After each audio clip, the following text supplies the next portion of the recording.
Hello दोस्तों, नमस्कार। मैं Razi Jafri, financial adviser, motivational speaker और नेटवर्क मार्केटिंग लीडर। दोस्तों, मैं आज आपसे एक छोटी सी रियल स्टोरी शेयर करूंगा और उसके बाद में हम छोटी सी बात करेंगे। बहुत छोटा सा वीडियो है, एंड तक देखिएगा। दोस्तों, स्कॉटलैंड की एक सच्ची घटना है। वहाँ पर एक बहुत गरीब किसान रहा करता था, उसका नाम था फ्लेमिंग। एक बार वो खेती कर रहा था अपने खेत में, और खेती करते करते अचानक उसको चिल्लाने की आवाज़ आई। तो उसने थोड़ी दूर पर देखा कि एक बच्चा दलदल में फंस रहा है, और वो बिल्कुल कमर से भी ज़्यादा तक वो दलदल में जाकर फंस चुका था। ये दौड़ते हुए गया, वो बहुत ही खतरनाक दलदल था, और वहाँ जाकर वो उस बच्चे को बचाने लगता है। उस बच्चे को बचाने में इसकी जान जाते जाते बची दोस्तों, लेकिन उसने हिम्मत नहीं हारी, उस बच्चे को बचाया, उसको नहला धुलाकर उसको बोला कि अब अपने घर, उसके घर भेजा। वो बच्चा अपने घर चला गया। कुछ दिन बाद इस किसान के झोपड़े के बाहर एक बहुत बड़ी लग्जरी कार आकर रुकी, और उस बंदे ने देखा, फ्लेमिंग ने देखा कि उस कार में से एक बहुत ही अमीर शख्स बाहर निकल कर आ रहे हैं। और वो बहुत अमीर शख्स और कोई नहीं दोस्तों, उस जमाने के बहुत ही चर्चित नाम, जिनका आपने नाम सुना होगा, रुडोल्फ चर्चिल उनका नाम था। वो बहुत बड़े ब्रिटिश जर्नलिस्ट थे, बहुत सक्सेसफुल और बहुत ही अमीर आदमी हुआ करते थे। एक पॉलिटिशियन भी थे, सोल्जर भी थे, और बहुत ही अमीर आदमी उस ज़माने के थे। वो आए और उन्होंने फ्लेमिंग से कहा, बोले, मैं आपका बहुत एहसानमंद हूँ, आपने मेरे बच्चे को बचाया, मैं आपकी मदद करना चाहता हूँ, बोलिए मैं कितना पैसा आपको दे सकता हूँ। जो भी आपको पैसे की रिक्वायरमेंट है आप मुझसे मांगिए, मैं आपको देने के लिए तैयार हूँ। तो फ्लेमिंग ने कहा, हाथ जोड़कर कहा कि मुझे माफ़ कीजिए, ये तो भलाई का काम है। अगर आपकी बच्चे की जगह कोई और भी बच्चा होता तो मैं उसको इसी तरह से बचाता। तो बहुत उसने, चर्चिल ने उनसे बहुत कहा कि आप मदद लीजिए। उसने नहीं माना, आखिरकार ये हार मान गए और जाने लगे। अचानक उस झोपड़े में से एक बच्चा दौड़ते हुए निकला। तो चर्चिल ने कहा, फ्लेमिंग, क्या ये तुम्हारा बच्चा है? उन्होंने, जी हाँ।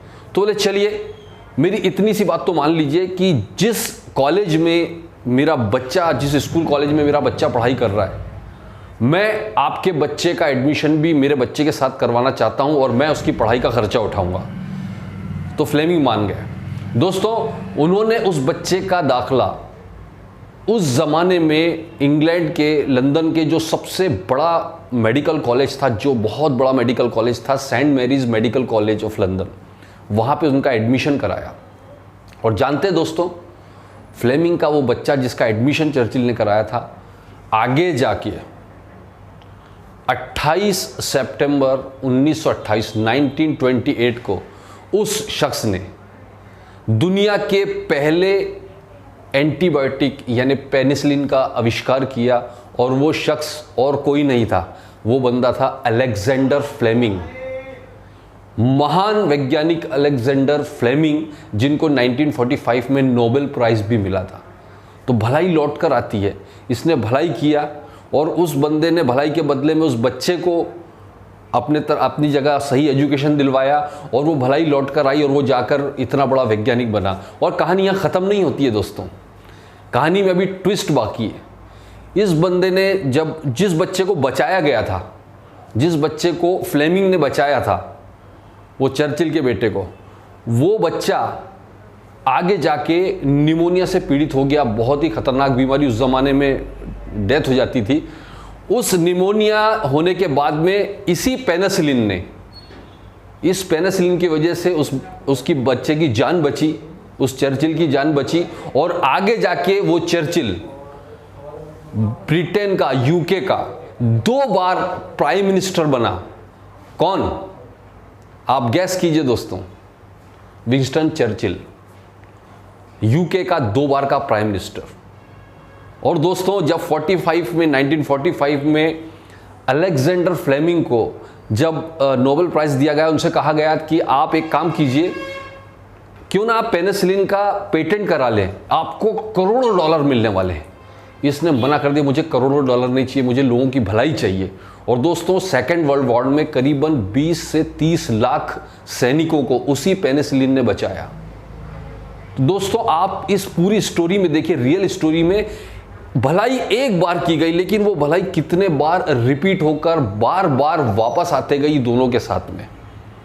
बस यही लाइफ है दोस्तों। जब भी हम किसी की भलाई करते हैं वो आपके पास रिपीट होकर आती है, आपके पास आएगी, आपके बच्चों के पास आएगी, उनके बच्चों के पास जाएगी। एक बार भलाई करके आपकी जनरेशन तक वो भलाई वापस आती है। और सेम चीज बुराई के साथ होता है। जब आप किसी के साथ बुराई करते हैं, किसी की नफरत करते हैं, किसी के साथ गलत काम करते हैं, तो वही बुराई बार बार रिपीट होकर आपके पास, आपके बच्चों के पास आती है। Choice is yours.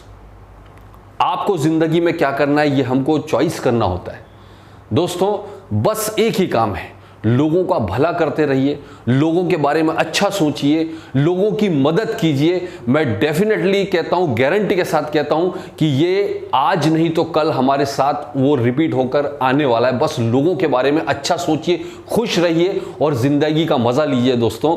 और अगर आपको ये वीडियो अच्छी लगी तो मैं चाहता हूं ज्यादा से ज्यादा अपने लोगों तक इसको पहुंचाइए, शेयर कीजिए, लाइक कीजिए, सब्सक्राइब कीजिए। सो इसी तरह के वीडियोस मैं आपके लिए लेकर आते रहूंगा। So thank you very much. जय हिंद।